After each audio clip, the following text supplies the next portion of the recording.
आज आम परीक्षा दर्पण जो मॉडल सेट क्वेश्चन अच्छी physical science set two discussion करवा ऑब्जेक्टिव देखिए फास्ट क्वेश्चन केउंटी फेरस सल्फेट स्फटिकर अणु संकेत जितेबाला मुझे बारंबार कही आम फास्ट आमर क्वेश्चन जितेबाला आम देखा फास्ट क्वेश्चन पढ़ा पढ़ीना चारिटा ऑप्शन को आम देखा चारिटा ऑप्शन को लिखले ferrous sulphate fast FAE SO4 7H2O एटा है फेरस सल्फेट स्फटिक जल अणु जो थे कि कौन गोटे ना सबुज वर्ण फेरस सल्फेट हो कि कौन सबुज वर्ण तेणु सातटा जल अणु फेरस सल्फेट सहित मिसिकिना अच्छी तेणु केउ ऑप्शन में सातटा जल अणु अच्छी ना ऑप्शन सी तेणु यही भाव में आम फास्ट क्वेश्चन पढ़ा तापरे चिंता करवा तापरे जो सठिक ऑप्शन टा आम पढ़ीचे आम माइंड भितर अच्छी ऑप्शन कौन अच्छी आम देखा तो फेरस सल्फेट है FeSO4 7H2O बुझेगा देखिए नेक्स्ट क्वेश्चन जलर विद्युत विश्लेषण समय कैथोड ठारे केउ गैस संगृहीत होता है जलर विद्युत विश्लेषण जल अणु जदि आम विद्युत विश्लेषण करवा ताले कैथोड है नेगेटिव इलेक्ट्रोड एवं एनोड है पॉजिटिव इलेक्ट्रोड तेणु H+ एवं OH- हो ताने positive ion negative electrode cathode निकट रे एवं negative ion positive electrode anode निकट रे तेणु जल अणु जदि विद्युत विश्लेषण करवा ताले उद्जान गैस बाहर आ अम्लजान गैस बाहर ताले उद्जान होची कोन ना H+ hydrogen ion positive ion O2- ये होची नेगेटिव आयन तेणु पॉजिटिव आयन नेगेटिव आमर नेगेटिव इलेक्ट्रोड किए ना कैथोड है नेगेटिव इलेक्ट्रोड एवं आमर अम्लजान कोठी आसीबो पॉजिटिव इलेक्ट्रोड एनोड तेणु देइति जलर विद्युत विश्लेषण में कैथोड ठारे केउ गैस उत्पन्न होबो ता माने हाइड्रोजन गैस ओ गैस हाइड्रोजन गैस कैथोड ठारे जमा होबो ऑक्सीजन गैस एनोड ठारे जमा होबो बुझिला केबे आमे द्वंद्व हेबानी सब बेले पॉजिटिव आयन नेगेटिव इलेक्ट्रोड आड़क आकर्षित हो एवं नेगेटिव आयन पॉजिटिव इलेक्ट्रोड आड़क आकर्षित हो तेणु पॉजिटिव इलेक्ट्रोड है एनोड नेगेटिव इलेक्ट्रोड है कैथोड तेणु हाइड्रोजन कैथोड ठारे ऑक्सीजन एनोड ठारे बुझिला नेक्स्ट क्वेश्चन देछि कोन ना निम्नलिखित यौगिक मान काहाकू मिल्क ऑफ मैग्नेशिया कह जाय ए क्वेश्चन ता परीक्षा प्राय टाइम पढुची मिल्क ऑफ मैग्नेशिया ए मिल्क ऑफ मैग्नेशिया हम काहाकू कह जाय ना मैग्नीशियम हाइड्रोक्साइड MgOH2 एटा है कोन ना मैग्नीशियम हाइड्रोक्साइड कोन ना मैग्नीशियम हाइड्रोक्साइड ए मैग्नीशियम हाइड्रोक्साइड जहार pH होची केते ना 10 pH केते 10 साधारणतः ये क्षारीय बुझिला तेणु आपको कह जाए कोन मिल्क ऑफ मैग्नेशिया जहाँ कि प्रति अम्ल भाव व्यवहार करा जाई थाए milk of magnesia magnesium hydroxide तेणु ऑप्शन सी है सठिक उत्तर magnesium hydroxide MgOH2 next question देखिए केउं यौगिकर जलीय द्रवण को ब्राइन कहा जाए साधारणतः सोडियम क्लोराइड जलीय द्रवण को ब्राइन कहा जाए कौन कह जाए ब्राइन कहीं ना साधारणतः सोडियम क्लोराइड कठिन अवस्था विद्युत को परिवाही किंतु सोडियम क्लोराइड जलीय द्रवण विद्युत परिवहन करे एवं सोडियम क्लोराइड जलीय द्रवण को कौन कह जाए ना ब्राइन कह जाए कौन कह जाए ब्राइन बुझिला नेक्स्ट क्वेश्चन देखि देखो 5 नंबर जल रे अम्ल बा क्षारक मिसाई गाढ़ता कमाइबा पद्धति को कौन कह जाए डाइल्यूशन जेतेबेले आमे गोटे कंसंट्रेशन को कमाइबा ताको कह जाए कोन डाइल्यूशन बा लघुकरण ताको कौन कह जाए डाइल्यूशन बुझिला अम्ल रे जदि आमे जल को ऐड करिबा साधारणतः जल रे अम्ल को ऐड करिबा तारे कोन अम्लीय मात्रा कमिबो बुझिला डाइल्यूशन ताको कह जाए लघुकरण बुझिला केउ धातुटीर तन्यता गुण अन्य मानक तुलना सबुठारु देइछि हमर तंबा लुहा एल्युमिनियम सुना ए सब गोटे गोटे धातु तो सबुठारु तन्यता गुण कहार अधिक ना सुना रूपार तन्यता गुण सबुठारु अधिक सेहि पई सेथुर हमें अलंकार प्रस्तुत करा जाई थाए बुझिला तन्यता गुण सुनार सबुठारु अधिक देइछि नेक्स्ट क्वेश्चन देइछि निम्नलिखित धातुमान मध्य केउ धातु जल सह आग्रह प्रतिक्रिया करे नाही साधारणतः जल सह आग्रह प्रतिक्रिया करे नाही किए ना लेड लेड बा पीबी ये जल सहित आदौ प्रतिक्रिया करे नाही। नेक्स्ट क्वेश्चन देछि देखो 8 नंबर देछि Al2O3 aluminium oxide plus HCl hydrochloric acid सहित प्रतिक्रिया कला कोन हैला एल्युमिनियम क्लोराइड रो गोटे लवण ता सहित जल बाहला ताले एटे देछि समतुल रासायनिक समीकरण रे XYZ रो वैल्यू पचाछि हम तेनु जेते बेले हम गोटे रासायनिक प्रतिक्रिया देछि आमे सेते बेले ताको कोन करिवा ना प्रथमे समीकरण को समतुल करिवा हीट एंड ट्रायल मेथड रे ताले हीट एंड ट्रायल मेथड रे तो समतुल करिया हम बारंबार कहूछु गोटे रासायनिक प्रतिक्रिया को केमिति समीकरण को समतुल करिवा ना जो पार्श्व रे अधिक कोन रहिछि ना प्रतिकारक रहिछि बा अधिक परमाणु रहिछि से ताको आमे आग समतुल करिवा बुझिला ताले aluminium oxide Al2O3 plus HCl कोन हैला ना YHYAlCl3 प्लस ZH2 तो XYZ रो वैल्यू हमें पुट करिवा ताले XYZ रो वैल्यू आगे जदी पुट करिवा ताले एटा फास्ट हम देखिबा प्रतिकार हमर लेफ्ट हैंड साइड रे आ राइट हैंड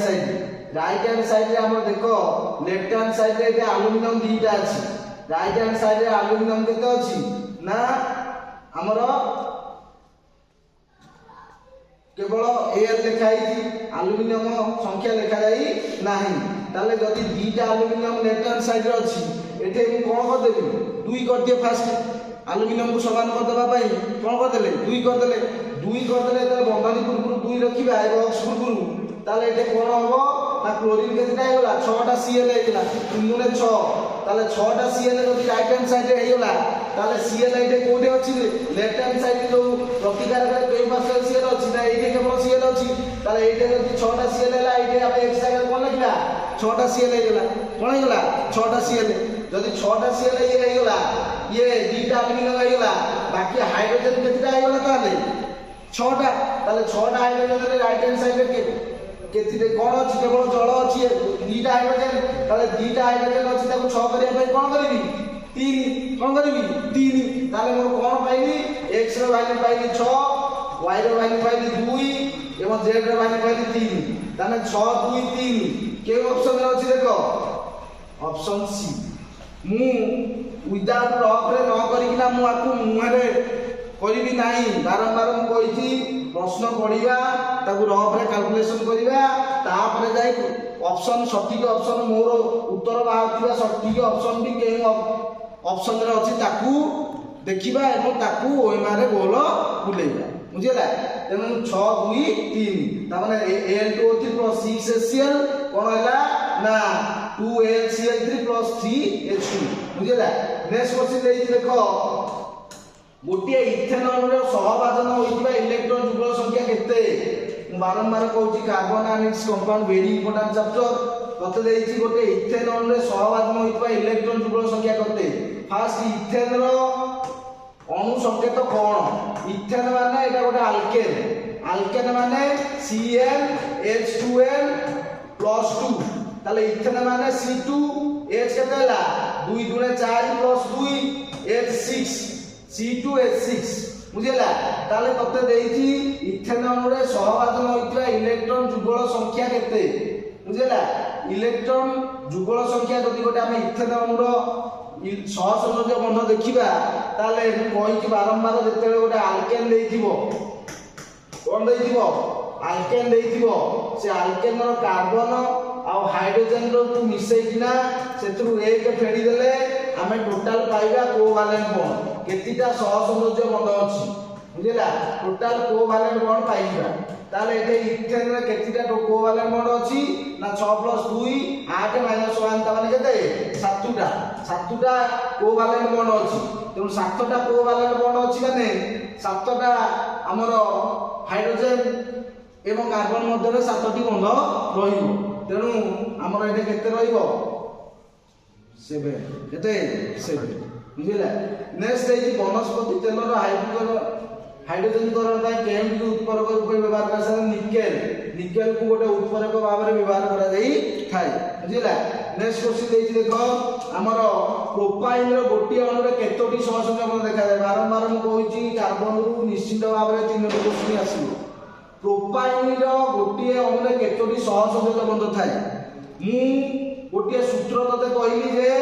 आल्केन जेतेले अछि सेतेले आल्केन रे आल्केन देइथिबो जेतेले आल्केन रे सहसंयोजक बंध जानिबा पई कार्बन आउ हाइड्रोजन को कोन करबा मिसई देबा कोन करबा मिसई किना सेतु एक फेडी देले आमे पाइबा ओ केतोटी सहसंयोजक बंध अछि बुझिला सहसंयोजक बंध बुझिला जदि हमको देइथिबो गोटे कोन ना आल्किन कोन देइथि आल्किन ALKEN तेनो आल्किन माने ENA अछि आल्किन रे केतोटी सहसंयोजक अछि जानिबा केमदी ना से तार फार्मूला हला कार्बन और हाइड्रोजन संख्या को केवल मिसई देबा बुझिला जेतेले देइथिबो गोटे अल्काइन कोन देइथिबो अल्काइन ए अल्काइन रे सहसंयोजक बंध संख्या केमती जानिबा बुझिला कोन करिबा ना अल्काइन जेतेले देइथिबो कार्बन कार्बन मध्ये तीनटा बंध अल्केन हैला कार्बन कार्बन मध्ये तीनटा बंध अल्किन अल्केन हैला कार्बन कार्बन मध्ये गोटे बंध ताले टोटल कोवलेंट बॉन्ड तते कैलकुलेशन करिया को देइछि यार जनरल फार्मूला हला CnH2n +2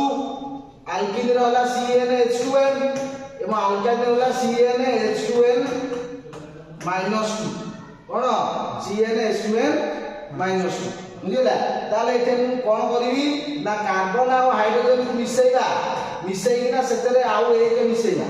मिसैले जाई हमर कोवलेंट बॉन्ड बाहर दिबो ताले मते देइति प्रोपाइन ताले प्रोपाइन रा आगो एटा होची गोटे अल्काइन प्रोपाइन माने EN ई कोन प्रोपाइन ता स्पेलिंग कोन प्रोपाइन प्रोपाइन YN लागिछि ता माने एटा अल्काइन ताले प्रोपेन अछि माने प्रोप माने 3 कार्बन संख्या एक थिले मिथ दुई थिले ईथ तीन थिले प्रोप चार थिले ब्यूट पांच थिले पेंट छ थिले hex hept oct non dec तेनु प्रोप अछि माने कार्बन C3 हला ताले H केते ना CnH2n -2 जेतो गोटे अल्काइन ताने H केते 3 गुणे 6 -2 ताने H4 एटा हला C3H4 हला प्रोपाइन रो संकेत हमको पचाछि प्रोपाइन रे केतोटी सहसंयोजक बंध अछि ताले प्रोपाइन रे केतोटी सहसंयोजक बंध अछि हम केमिति मु तते कोन सूत्र बतैली बुझिला मु तते कोन सूत्र बतैली ना कार्बन और हाइड्रोजन को कोन करिवु ना मिसैकिना सेतरे एक मिसैला कोन मिसैबा एक मिसैला ताले कार्बन हाइड्रोजन मिस केतेला कार्बन 3टा हाइड्रोजन 4टा प्लस एक केतेला 8टा केते ही जाउची 8टा ताले प्रोपाइन रो स्ट्रक्चर दिन करिवि CH3 C H C triple bond C एटा ही H ताले एटा देखो 1 2 3 4 5 एटा कोन हला C C H H CH3 C triple bond C H ताले 1 2 3 4 5 6 7 8 एतिला बाहला सब वाला कोन देखो 8टा तते मु सूत्र कोन कर पचाली सूत्र बतै देली कोन प्रोपाइन अछि गोटे अल्काइन ताने कार्बन हाइड्रोजन मिसैना आ सेतरे केते मिसैनु 1 ताले हमर केते बाहला 8 एडे स्ट्रक्चर कले केतिरा अछि 8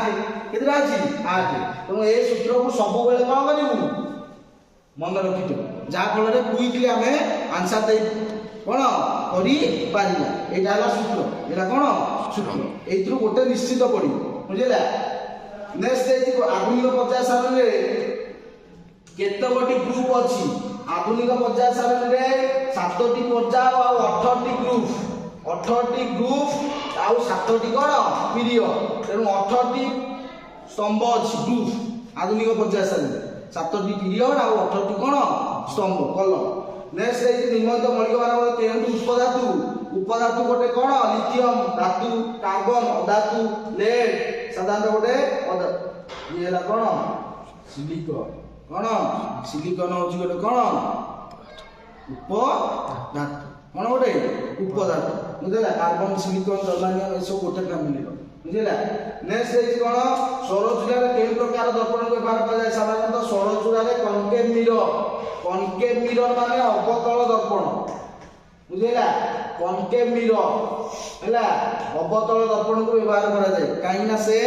आलोक को कन्वर्जेंट करिवो केंद्राभिमुखी करिवो एवं जहाँ फल सौर चूलार भीतरटा कौन हम उत्तप्त हम बुझेगा तेणु अवतल दर्पण नेक्स्ट देखिए 15 सेंटीमीटर प्रकोष्ठता विशिष्ट गोटे अवतल दर्पण समूह केते दूर प्रस्तुति रखिले तार उल्टा और समान आकृति विशिष्ट प्रतिबिंब 20 सेंटीमीटर देखी है समान आकृति विशिष्ट प्रतिबिंब माने जदि फोकस दूरता ए पे देछि ताले सी ठारे रहिले कोटे रहिले सी ताले सी इजिकल टू केते 2a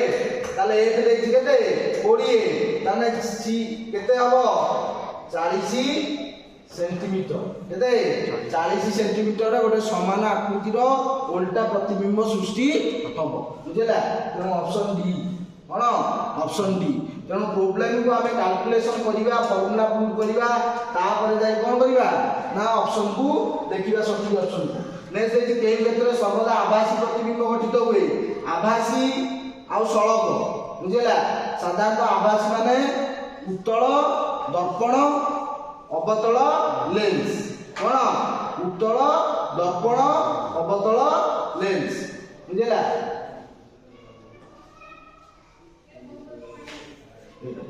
गोटा ना अवतल लेंस आ समतल दर्पण बुझला नेक्स्ट देखी मानव चक्षुर केई अंशटी आलोक संवेदी अटे आलोक संवेदी किए ना आलोक संवेदी होची किए मुकुरिका किए मुकुरिका रे केतक आलोक संवेदी कोष जोटा रड्स आ कोन्स थाए हैला लाइट सेंसिटिव हैला जे कि मुकुरिका हैला जे हम कोन करे ना किरण आलोक प्रति संवेदनशील रड्स आउ कोन्स हैला रंग चिनिबार सहायता करी थाए बुझला प्रिज्म द्वारा धला आलोकर प्रतिसरण बेले केउ बंधन आलोक सर्वदा कम सबुठारु कम आलोक किए बंकाए ना रेड लाइट काहे ना यार तरंग दैर्घ्य सर्वाधिक तरंग दैर्घ्य कोन लाल आलोकर तरंग दैर्घ्य सर्वाधिक तेणु ये वेवलेंथ अधिक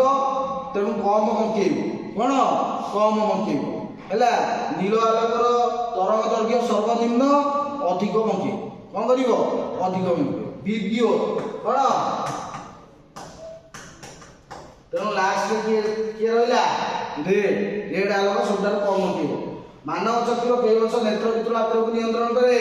नेत्र पितृ आकार को नियंत्रण किया करे किए कनिनिका आईज एवं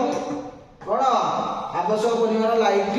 कोन प्रवेश कराई थाए कनिनिका नेत्र पितृ आकार को कोन करे नियंत्रण करे तेणु हठात कोनसी लाइट जेतले पड़िबो नेत्र पितृ आकार संकुचित होई जिवो हैला साधारणतः संध्या समय रात्रि समय कोन हबो संकुचित हम ये जो हठात लाइट पड़े जो सूर्यालोक बंधेगा संकुचित हम राति कौन हम ना प्रसारित हो बुझला नेक्स्ट देखिए कौन ना 6.25 इंटू 10⁻20 इलेक्ट्रॉन समुदाय चार्ज परिमाण तते निर्णय करिया आमे जानिचे 1 कूलम इक्वल टू केते 6.25 इंटू 10⁻18 इलेक्ट्रॉन आपको कहा जाए 1 कूलम बुझेला इलेक्ट्रॉन चार्ज रे एकक हला कूलम ताले हमको देछि 10⁻20 ताले 10⁻20 माने केते हला जदी गोटे कूलम हला 6.25 into 10⁻18 ताने आउ दीटा बढ़ी गला 10 कोन आइबो 20 ताले समान केते हला 100 कूलम केते कूलम 100 कूलम इक्वल टू केते ना 6.25 into 10 केते 20 इलेक्ट्रॉन को बुझाए बुझला तार परिमाण केते कूलम 100 कूलम केते कूलम 100 कूलम बुझला नेक्स्ट देखि आपण देखो गोटिए परिवार रे 2 कूलम चार्ज 10 सेकेंड प्रवाहित विद्युत शक्ति परिमाण तते पचाइछि बुझला ए भलिया शॉर्ट प्रॉब्लम पडिबो Q इक्वल टू IT कोन Q equal to IT I equal to केते Q by T ताले तते Q देछि केते 2 कूलम T देछि केते 10 सेकेंड तेणु ये कूलम पर सेकेंड तामने एटा 1/5 बुझेला कूलम पर सेकेंड हला एम्पियर कोन एम्पियर ताले एटा केते हो देखो 1/5 ता माने समान कोन 5/10 इजिका to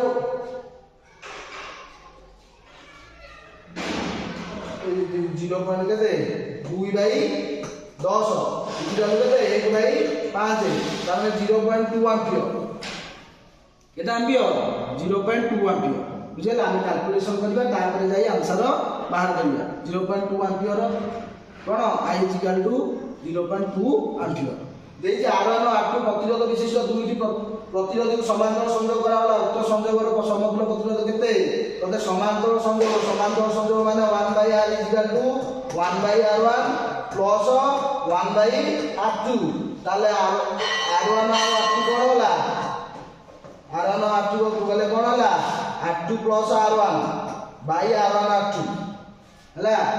R2 plus R1 by R2 R1 by କ'ଣ ନା R1 R2 ଅପସନ ସି କ'ଣ option C R1 R2 by R1 plus R2 ଏଇଟା ହେଲା କ'ଣ ସଠିକ ଅପସନ। ବୁଝିଲା ନେକ୍ସଟ ଦେଇଛି କ'ଣ ନା କେଉଁ ବୈଦ୍ୟୁତିକ ମୋଟରରେ ଶକ୍ତିର ରୂପାନ୍ତରଣ ସୂଚାଏ? ମୋଟର କ'ଣ କରେ? ମୋଟର କାମ ହେଉଛି କ'ଣ ବିଦ୍ୟୁତ ଶକ୍ତିକୁ ଯାନ୍ତ୍ରିକ ଶକ୍ତିରେ ପରିଣତ କରେ। ବିଦ୍ୟୁତ ଶକ୍ତି କ'ଣ କରେ ନା ବିଦ୍ୟୁତ ଶକ୍ତିକୁ ଯାନ୍ତ୍ରିକ ଶକ୍ତି। ବୁଝିଲା ଜେନେରେଟର କାମ କ'ଣ ନା ଯାନ୍ତ୍ରିକ ଶକ୍ତିରୁ ବିଦ୍ୟୁତ ଶକ୍ତି କ'ଣ ଯାନ୍ତ୍ରିକ ଶକ୍ତିରୁ ବିଦ୍ୟୁତ ଶକ୍ତି। ତେଣୁ ବୈଦ୍ୟୁତିକ ଶକ୍ତିକୁ ଯାନ୍ତ୍ରିକ ଶକ୍ତିରେ ପରିଣତ କରେ କିଏ? ମୋଟର। କିଏ? ମୋଟର। ବୁଝିଲା ନେକ୍ସଟ ଦେଇଛି ବିଦ୍ୟୁତ ବଲ୍ବ ପଙ୍ଖା ଭଳି ଅଳ୍ପ ପାୱାର ଆବଶ୍ୟକ ହୋଇଥିବା ଉପକରଣର ପରିବର୍ତ୍ତରେ ବ୍ୟବହାର କରାଯାଉଥିବା ଫ୍ୟୁଜର ରେଟିଂ। ସାଧାରଣ ବିଦ୍ୟୁତ ବଲ୍ବ ପଙ୍ଖା ଏମାନଙ୍କର ଫ୍ୟୁଜର ରେଟିଂ କେତେ? 5 ଆମ୍ପିୟର। କିନ୍ତୁ ଆମର ଯଦି ଏସି ଏୟାର କୁଲର ହିଟର ବୁଝିଲା ଏସବୁ ହେଉଛି କେତେ ନା ପାଖାପାଖି 15 ଆମ୍ପିୟର। କେତେ 15 ଆମ୍ପିୟର। କିନ୍ତୁ ବିଦ୍ୟୁତ ବଲ୍ବ ପଙ୍ଖା ଏସବୁ କେତେ ଆମ୍ପିୟର ରେଟିଂ ବ୍ୟବହାର କରାଯାଏ ନା 5 ଆମ୍ପିୟର। କେତେ ଆମ୍ପିୟର? 5 ଆମ୍ପିୟର। ବୁଝିଲା ନେକ୍ସଟ ଦେଇଛି ଆମର କ'ଣ ଫ୍ଲେମିଙ୍ଗଙ୍କ ବାମହସ୍ତ ନିୟମ ପ୍ରୟୋଗ କରିବା ବେଳେ ତର୍ଜନୀ କ'ଣ ସୂଚାଏ? ତର୍ଜନୀର କାମ ସବୁବେଳେ କ'ଣ ଚୁମ୍ବକୀୟ କ୍ଷେତ୍ରର ଦିଗ। କ'ଣ ଚୁମ୍ବକୀୟ କ୍ଷେତ୍ରର ଦିଗ ଉଭୟ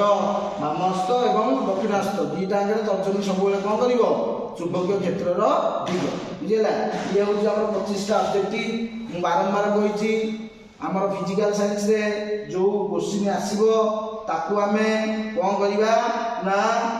କନସେପ୍ଟ କ୍ଲିୟର କରି ରଫ୍ କରି ତାପରେ ଯାଇ ସଠିକ ଅପସନରେ ଚୁଜ୍ କରି ଗୋଲ ବୁଲେଇବା। ତାହେଲେ ଆମର କ'ଣ ହବ ନା 25ରୁ 25 ଅବଜେକ୍ଟିଭ ଠିକ୍ ହବ ଏବଂ ଲାଇଫ ସାଇନ୍ସରେ 25ରୁ 25 ଅବଜେକ୍ଟ ଠିକ୍ ହେଲେ ଟୋଟାଲ ଆମ ସାଇନ୍ସରେ 50ରୁ 50 ଅବଜେକ୍ଟିଭ ଠିକ୍ ହେଇଯିବ। ଯଦି ଆମେ ସେମିତି କାଲକୁଲେସନ ନ କରିକିନା ଏଣୁ ତେଣୁ ବୁଲେଇବା ତାହେଲେ ଆମର 10ରୁ 15ଟି ଭୁଲ ହେବାର ଚାନ୍ସେସ୍ ଅଛି। ବୁଝିଲା ତେଣୁ ଅନେକ ବହୁତ ଭଲ ପିଲା ଯିଏକି ଫିଜିକାଲ ସାଇନ୍ସର 25ଟି ଅବଜେକ୍ଟିଭ ଠିକ୍ କରିବା କାଠିକର ପାଠ ହେଇଯାଏ। ବୁଝିଲା କାହିଁକି ନା ଆମେ ରଫ୍ ୱାର୍କ କରିବା କନସେପ୍ଟ କ୍ଲିୟର କରି ଫର୍ମୁଲା ଏବଂ ସବୁ ଜାଣିକିନା ଏକ୍ଜାମିନେସନ ହଲକୁ ଯିବା ତାହେଲେ ଯାଇ ଆମେ ସବୁ 100% କ'ଣ ନା ଇଫେକ୍ଟ ଦେଇପାରିବା। ଯଦି ଘୋଷିକିନା ସେମିତି ଯାଇଥିବା ମନେ ନ ପଇଲେ ସେ ଇଆଡ଼ୁ ସିଆଡ଼ୁ ଗୋଟେ ମାରିକିନା ଆସିବା ଯୋଉଟାକି କ'ଣ ହବ ଭୁଲ ହବ। ତେଣୁ ସବୁବେଳେ କ'ଣ କରିବା କନସେପ୍ଟ ସବୁବେଳେ କ୍ଲିୟର କରିବା ରଫ୍ କରିବା। ଆମର ଘଣ୍ଟାଟେ ସମୟ ଅଛି ବୁଝିଲା 8ଟା 45ରୁ କୋଶ୍ଚିନ୍ ଦିଆହେବ ପଢ଼ିବା ପାଇଁ। 8ଟା 45ରୁ 9ଟା ଭିତରେ ତୁ ଆନ୍ସର ଜାଣିଦେବୁ। ଆଉ ଯେଉଁଟା ରହିଲା ଯେଉଁଟା ତୋ ଡାଉଟ୍ ରହିଲା କି ପ୍ରୋବ୍ଲେମ୍ ଓରିଏଣ୍ଟେଡ୍ ଅଛି ତାକୁ ଆମେ କାଲକୁଲେସନ୍ କରିବା। 9ଟାରୁ 10ଟା ଅଛି ଆମର ତା 10ଟାରେ ଯାଇ OMR କଲେକ୍ସନ୍ ହେବ। ତେଣୁ 10ଟା ଭିତରେ ମୋତେ ଅବଜେକ୍ଟିଭ 50ଟା ଦେବାକୁ ପଡ଼ିବ। ତେଣୁ ମୁଁ ସେଇ ଅନୁସାରେ ଟାଇମିଂ ଅନୁସାରେ ସବୁବେଳେ ଘଣ୍ଟାକୁ ଆଖିରେ ଘଣ୍ଟା ଆମେ ପିନ୍ଧିକିନା ଯାଇପାରିବାନି କିନ୍ତୁ ଘଣ୍ଟାଟେ ଲାଗିଥିବ ସେଠି। ତେଣୁ ଘଣ୍ଟାକୁ ଆଖିରେ ସବୁବେଳେ ଆଖି ଘଣ୍ଟାକୁ ଦେଖିବ ଏବଂ ସେଇ ଅନୁସାରେ କୋଶ୍ଚିନ୍ ଆନ୍ସର କରି ଆମେ OMRକୁ ଗୋଲ ବୁଲେଇବା। OMR ଗୋଲ ବୁଲେଇବା ବି ସେଇ 10ଟା ଭିତରେ ଫିନିସିଂ କରିବା। ନହେଲେ କ'ଣ ଆସିଥିବ ଠିକ୍ ମାରିଥିବା କୋଶ୍ଚିନ୍ରେ କିନ୍ତୁ OMR କ'ଣ କରିପାରିନଥିବା ଗୋଲ ବୁଲେଇ ପାରି ନଥିବା। ତେଣୁ ଯେଉଁଟା ମୁଁ ଜାଣିଲି ସଠିକ୍ ମୁଁ ଆଉ ଅପେକ୍ଷା କରିବି ନାହିଁ ମୁଁ କ'ଣ କରିବି ଗୋଲ ବୁଲେଇବି। ତେଣୁ 9:30 9:30 ହେଇଗଲେ ମୁଁ ଗୋଲ ବୁଲେଇବା ଫଟାଫଟ ଷ୍ଟାର୍ଟ କରିବି। 9ଟାରୁ 9:30 ଯାକେ ସବୁ କୋଶ୍ଚିନ୍ରେ ମୁଁ କ'ଣ କରିବି ସଠିକ୍ ଅପସନରେ ଠିକ୍ ବା ବିନ୍ଦୁ ଦେବି ଏବଂ 9:30ରୁ ଗୋଲ ବୁଲେଇବା ଆରମ୍ଭ କରିବି। ଏକା ସାଙ୍ଗରେ 30 40ଟା 45ଟା ଯାହା ଆସିଲା ମୁଁ ସାଙ୍ଗେ ସାଙ୍ଗେ ଗୋଲ ବୁଲେଇବି 9:30ରୁ ହେଲା। 9ଟାରୁ ଗୋଲ ବୁଲେଇବା ଷ୍ଟାର୍ଟ କରିବି बुझीगला एका सागर कौन करी गोल बुलेबी क्वेश्चन रे बिंदुटा मारिथि जोटा सठिक कौन सठिक जोटा डाउट अच्छे लास्ट को कौन करी छाड़ी एवं लास्ट को क्वेश्चन आंसर देना आसी धन्यवाद।